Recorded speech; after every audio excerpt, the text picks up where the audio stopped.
numbers, very low inflation.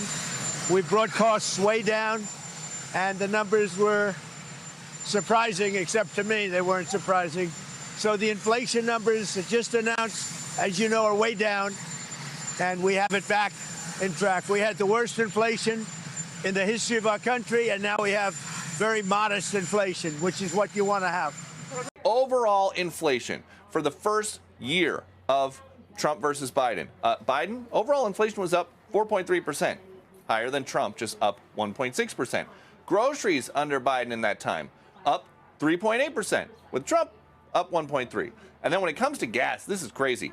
Biden up 24.4%, with Trump it is actually down 5.4%. That is where the biggest difference is. And we heard from the HUD Secretary, Scott Turner, this afternoon. They are racing to cut red tape for construction projects because the belief among officials here is that if housing is the number one place where people are getting killed when it comes to affordability, if people are cutting red tape and able to build more houses and apartments, then the prices will come down. Pretty basic supply and demand in play. Will. Let's work together. Following the leadership of President Joe Biden, whose record continues to move things in an incredibly positive direction for the American people. Wages are up. Inflation is down. The high cost of living in the United States of America. It's a challenge that we need to tackle. They promised that costs would go down on day one, that they would address inflation. Costs haven't gone down. They're going up. Inflation is going up. And a lot of it has to do with Trump's reckless mismanagement of the economy. This is some encouraging news on the cost of living, right? Inflation took a big step in the right direction to start the year off. So consumer prices up by 2.4% year over year. That is an improvement from 2.7% in December that beat expectations, which were for 2.5%. In fact, this is a new 8-month low for annual inflation, month over month. Prices up by 0.2%. Also a step in the right direction, also beating expectation. Now, economists look really closely at core inflation, which excludes food and energy. Core inflation came in at 2.5%. That's notable because that's the lowest annual inflation rate for core since March of 2021, before the inflation crisis.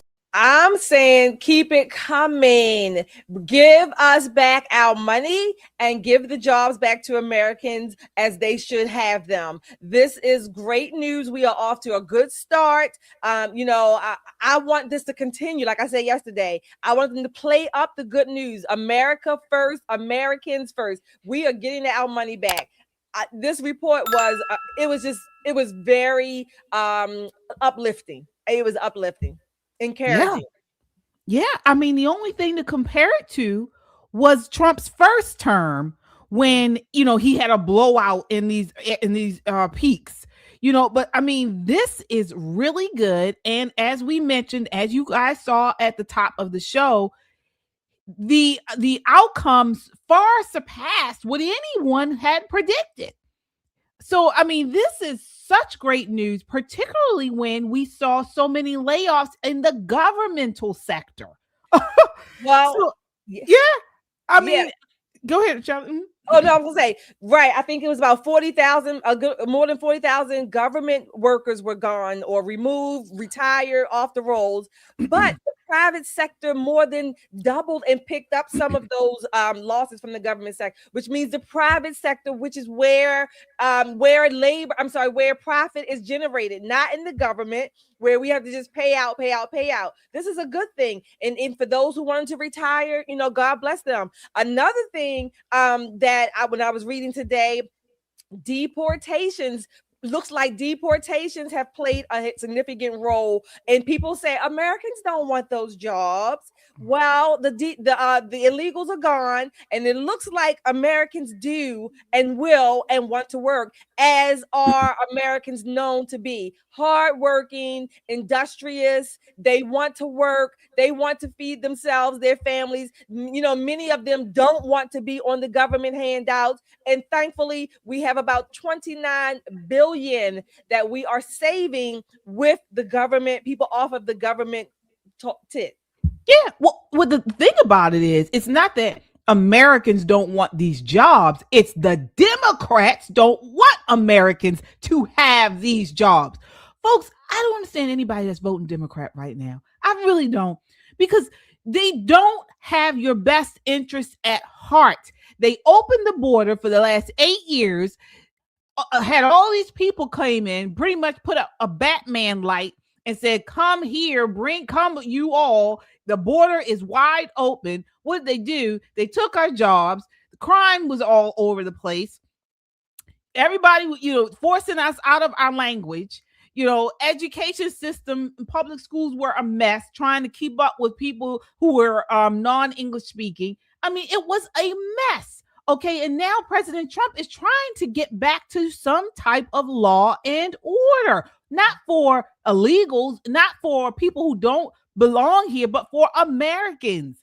This is just ridiculous.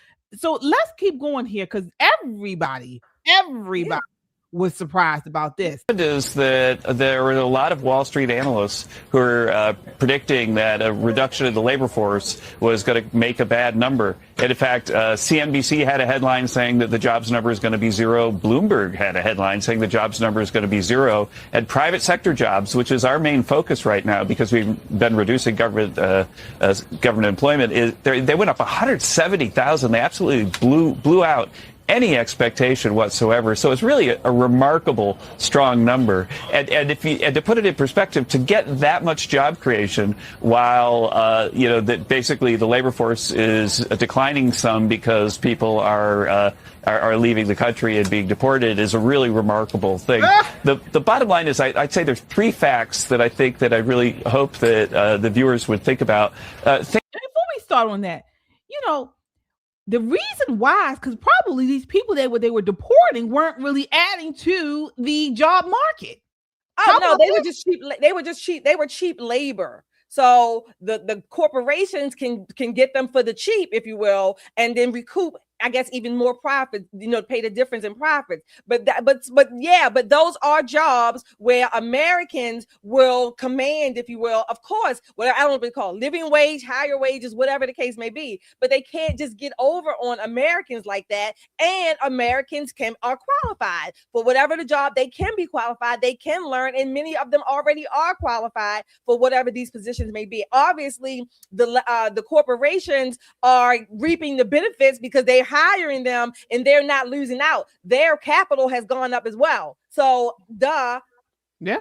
One is that we've been hearing this story that artificial intelligence is going to take away people's jobs, right? Well, in this report, labor force participation is the highest it's been in the United States since 2001. And so we actually have more people going into the labor force than we've seen in 2 decades.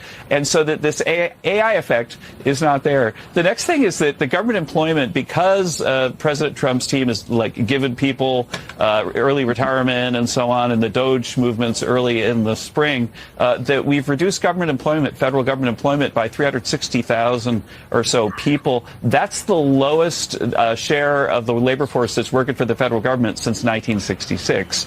And what that means is that $29 billion this year less will be spent on government salaries, and that helps reduce interest rates and balance the budget. So there's a heck of a lot of good news in this report. Absolutely. Wow. Absolutely. I mean, it's a very good report. Again, a good start. Let's keep it up. I want to mention John Roberts here, a comment about Social Security. John, just know you are singing my song. I've been saying that for decades. Give us back our Social Security, and you know what? Let us invest it ourselves. We will definitely be hitting home runs. But this is a good start. Can't deny the good report here. Be leaders ourselves. Black women are being used by the Democrat Party. All of these socioeconomic indicators are in the negative, particularly for Black people.